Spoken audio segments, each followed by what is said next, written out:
नमस्कार, जोहार झारखंड देख रहे हैं आप। आपके साथ मैं हूं शिप्रा झा। बुलेटिन की शुरुआत करेंगे बड़ी खबर के साथ और इस वक्त की सबसे बड़ी खबर गिरिडीह से है, जहां 11 साल से लापता लड़की को पुलिस अब तक नहीं खोज पाई है। इस मामले में हाईकोर्ट ने नाराजगी जताते हुए गिरिडीह एसपी को जमकर फटकार लगाई और पुलिस की कार्यशैली पर भी गंभीर सवाल उठाए हैं। लापता बेटी को खोजने के लिए पिता ने झारखंड हाईकोर्ट में याचिका दायर की थी, जिस पर कोर्ट ने पूछा कि आखिर 11 साल में कितने एसपी आए और कितने गए, लेकिन उसका कोई सुराग क्यों नहीं मिला।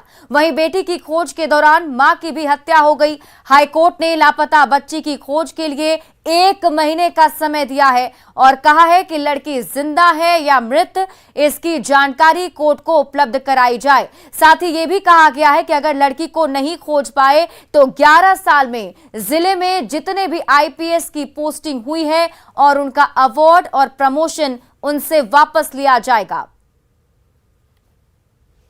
नहीं दिया, वहाँ भी बोले ठीक है ना। वहाँ भी एसपी के पास गए, वो भी जवाब नहीं दिए, है ना।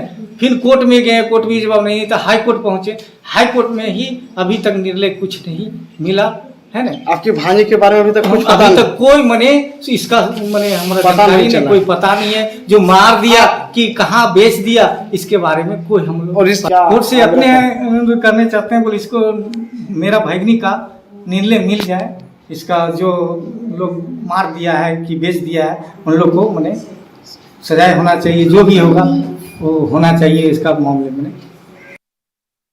गिरिडीह जिले में 7 आईपीएस अधिकारियों ने 11 साल से गायब बच्ची को नहीं ढूंढ पाया है। इस मामले को गंभीरता से लेते हुए हाई कोर्ट ने तल्ख टिप्पणी की है और तमाम 7 आईपीएस अधिकारियों को कड़ी फटकार लगाई है और कहा है कि कुछ ही दिनों में अगर बच्ची के बारे में रिपोर्ट नहीं दिया जाता है अदालत को, तो तमाम 7 आईपीएस अधिकारी जिन्होंने गिरिडीह जिला में एसपी के पद पर कार्यरत रहे हैं, उनके जो प्रमोशन हुए हैं और अवार्ड मिला है, उन्हें वापस ले लिया जाएगा। आपको तस्वीरों के जरिए मैं दिखाना चाहूंगा और पहले मैं बता दूं कि यह मामला गिरिडीह जिले के सरिया थाना क्षेत्र का है और आपको बता दें कि 11 साल में से गुम हुई एक लड़की को खोजने के लिए उसके पिता बोधि पंडित ने झारखंड हाई कोर्ट में याचिका दायर की है और पिछले शुक्रवार को जस्टिस राजेश शंकर की कोर्ट ने सुनवाई के दौरान गिरिडीह एसपी को जमकर फटकार लगाई है। कोर्ट ने 1 महीने का समय दिया है और कहा कि गिरिडीह पुलिस लड़की को खोजकर लाए, जिंदा या मृत उसकी जानकारी अदालत को उपलब्ध कराए और 1 महीने में लड़की को अगर नहीं खोज पाए तो 11 साल में उस जिले में यानी गिरिडीह जिले में जितने भी आईपीएस ऑफिसर आए हैं और गए हैं, उनके अवार्ड और प्रमोशन को वापस ले लिया जाएगा। तो आप समझ सकते हैं कि हाई कोर्ट ने कितनी तल्ख टिप्पणी की है और पिछले 11 सालों में गिरिडीह जिले में 7 आईपीएस अधिकारियों ने अपनी सेवा दे चुकी है, लेकिन एक गायब लड़की को 11 वर्ष में नहीं ढूंढ पाई है और इस प्रकार गिरिडीह जिले में जो पुलिस की कार्यशैली है उस पर लगातार सवाल उठ रहा है और संदेह के घेरे में है, जिस पर हाई कोर्ट ने भी अपनी नाराजगी जाहिर की है। गिरिडीह से न्यूज 18 के लिए मैं एजाज अहमद। और ऐसे में न्यूज 18 भी सवाल पूछता है कि आखिर 11 साल से लापता लड़की का सुराग कब मिलेगा। सवाल ये भी कि खोजबीन में क्यों फेल साबित हुई है पुलिस, और सवाल ये भी बनता है कि क्या फटकार के बाद जागेगी पुलिस।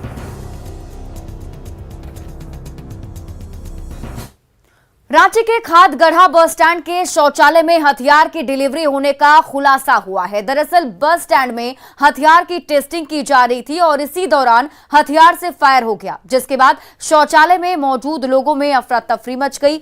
घटना की जानकारी मिलने के बाद मौके पर पहुंची पुलिस ने आरोपी को दौड़ाकर पकड़ लिया। हालांकि एक आरोपी मौके से फरार हो गया, जिसकी तलाश की जा रही है। फिलहाल पुलिस दबोचे गए आरोपी से पूछताछ में जुटी हुई है। शौचालय करने के लिए गया जी, और शौचालय में गया और आवाज़ हुआ तो वो हुआ। तो आप क्या किए? हम लोग क्या किए, वो जो कर्मचारी था वो दौड़ के देखा तब प्रशासन आ गए थे। प्रशासन के जी। और अब इस खबर के सामने आने के बाद कई सारे सवाल हैं जो उठ रहे हैं कि आखिर बस स्टैंड में कैसे हो रही थी हथियार की डिलीवरी। सवाल ये भी बनता है कि पुलिस को आखिर क्यों नहीं इसकी भनक लगी। आर्म्स डिलीवरी में शामिल गिरोह का खुलासा कब होगा? ये कुछ तमाम सवाल जो इस खबर के सामने आने के बाद उठ रहे हैं। रांची संवाददाता ओम प्रकाश हमारे साथ लाइव जुड़े हुए हैं। ओम प्रकाश, क्या कुछ अधिक जानकारी? जी, बता दें कि खादगड़ा जो बस स्टैंड है उसमें लगातार पुलिस के द्वारा कार्रवाई की जाती है। पूर्व में भी कई जो ड्रग्स के कंसाइनमेंट है उसे भी पकड़ा गया है। बावजूद अब हथियारों की भी तस्करी जो कहा जाए तो वहां पर सप्लाई की जा रही है और इसी की एक वानगी आज देखने को मिली।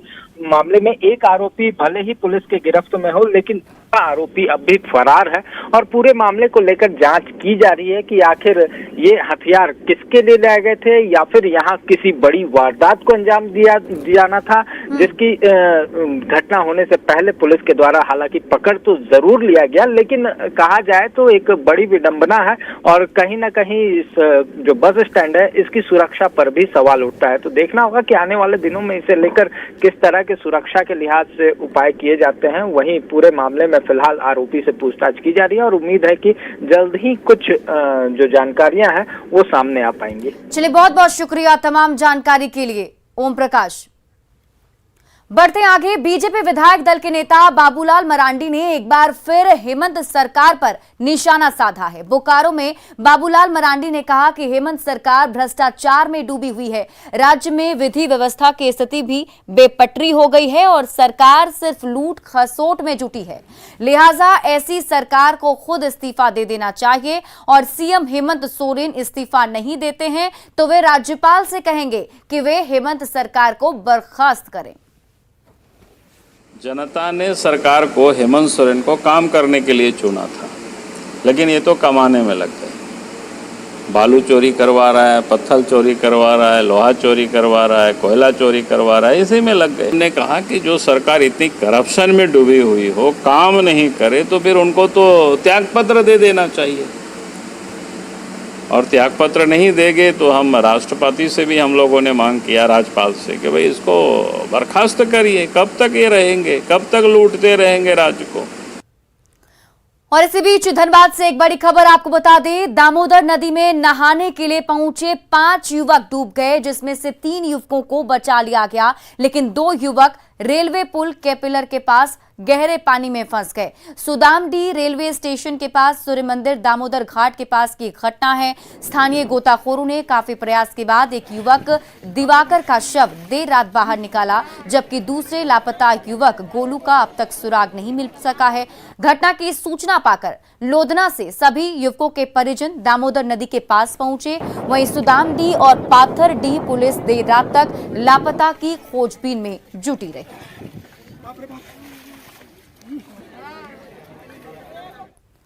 गोड्डा में तेज रफ्तार कार घर की दीवार तोड़ते हुए घर के अंदर घुस गई और इस हादसे में घर में मौजूद 2 बच्चे बाल बाल बच गए। बलवड्डा थाना क्षेत्र के खटही गांव की एक घटना है, जहां खिरौंधी की ओर से आ रही एक कार अनियंत्रित होकर घर में घुस गई। वहीं इस घटना की सूचना तुरंत पुलिस को दी गई, जिसके बाद मौके पर पहुंची पुलिस ने कार को जब्त कर लिया। घर के लोगों के मुताबिक कार का ड्राइवर नशे में धुत था और गाड़ी पर नियंत्रण खोने से कार दीवार तोड़ते हुए घर के अंदर घुस गई। सो रहे थे, हाँ, इसके बाद उधर से आया गाड़ी, बस धक्का लग गया घर में। तो आप लोगों को कोई दिक्कत नहीं ना हुआ है? नहीं, मतलब लगा अचानक दीवार वोल गिरा जो आप लोग बाहर, कुछ लागलो तो बचा के धमक। आप लोग डर से बाहर निकल गए? हाँ, डर से बाहर निकल। गिरिडीह और धनबाद जिला के सीमावर्ती इलाके से सटे अमलखोरी के पत्थर खदान में हेवी ब्लास्टिंग हो रही है और इसके विरोध में सैकड़ों ग्रामीण महिलाएं पिछले 8 दिनों से धरना प्रदर्शन कर रही हैं।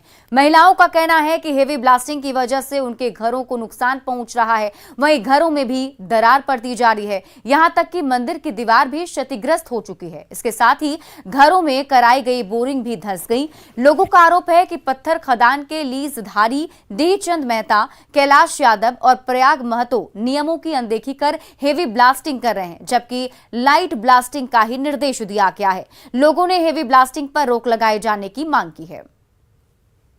महिला हैं, हम लोग यहाँ 500 महिला हैं। हम लोग चाहते हैं कि हम लोग का करेक्टर माइंड से नहीं चले, आवाज ना करे, ये हम लोग का मांग है। और जो मेरा चापाकल बोरिंग है, मेरा बोरिंग भी धंस गया है, घर जाके मेरा जांच किया जाए मेरे पूरे गांव का। और मेरा मकान भी है, देखिए छत पूरा छोड़ के मेरे घर में पूरे कहीं भी 4 रूम है, लेकिन मेरा कहीं भी रहने का जगह नहीं है, थोड़ा सा भी नहीं, सोने की भी जगह नहीं, कोई सामान रखने की भी जगह नहीं है। हम लोग का शीशा फूट गया है, हम लोग का दीवार फट गया है, और जो होता है टाइल्स वो भी गिर गया है। कभी आप शिकायत किए हैं इसको?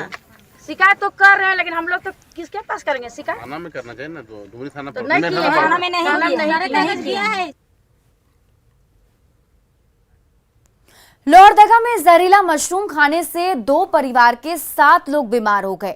सदर प्रखंड के निंगनी कुंबा टोली की घटना है, जहां खेत में उगे जंगली मशरूम को लोगों ने खाया था, जिसके बाद सभी की तबीयत बिगड़ने लगी। उन्हें चक्कर के साथ उल्टी भी होने लगी, जिसके बाद सभी को सदर अस्पताल में भर्ती कराया गया। मरीजों की गंभीर हालत देख डॉक्टर ने उनका इलाज शुरू किया, जिसके बाद सभी की हालत खतरे से बाहर है। सदर अस्पताल के डॉक्टर की माने तो बहुत से मशरूम की प्रजाति जहरीली होती है, उसे लोग पहचान नहीं पाते हैं और खाने के बाद वो घातक साबित होता है। बारिश लाए तो खुखड़ी बनाए खाए, उसका बाद में उल्टी हुआ, फिर 12 बजे आए हॉस्पिटल। कितना आदमी? 7 आदमी आए। एक्चुअली उसमें टॉक्सिन्स होता है, जिसके चलते हम लोग को मतलब एकदम एक्यूट डायरिया, वोमिटिंग, डिफरेंट और पाल्पिटेशन ये सब होता है उसके चलते। इसलिए अवॉइड करना चाहिए खुखड़ी वगैरह खाना। अगर नॉन पॉइजनस अगर पहचानते हैं तभी खाएं, नहीं अगर पहचानते हैं तो मत खाएं। और बोकारो में नवविवाहिता की संदिग्ध स्थिति में मौत हो गई। परिजनों ने दहेज की डिमांड पूरी नहीं करने पर पति, सास, ससुर और देवर पर हत्या का आरोप लगाया है।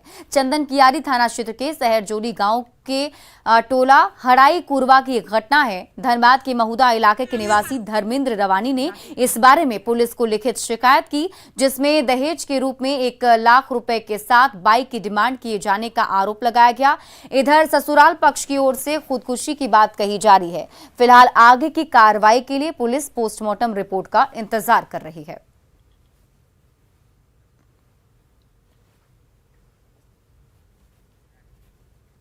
और रांची में कल से झारखंड जनजातीय महोत्सव की शुरुआत होने जा रही है। राजधानी के ऐतिहासिक मोरहाबादी मैदान में चलने वाले इस 2 दिवसीय महोत्सव को भव्य बनाने की तैयारियां जोरों पर है। इस कार्यक्रम के जरिए दुनिया को आदिवासी कला संस्कृति के गहराई से समझने और परिचय कराने की कोशिश की जाएगी। 2 दिवसीय इस आयोजन में दूसरे राज्यों से भी आदिवासी समाज के प्रतिनिधि शामिल होंगे।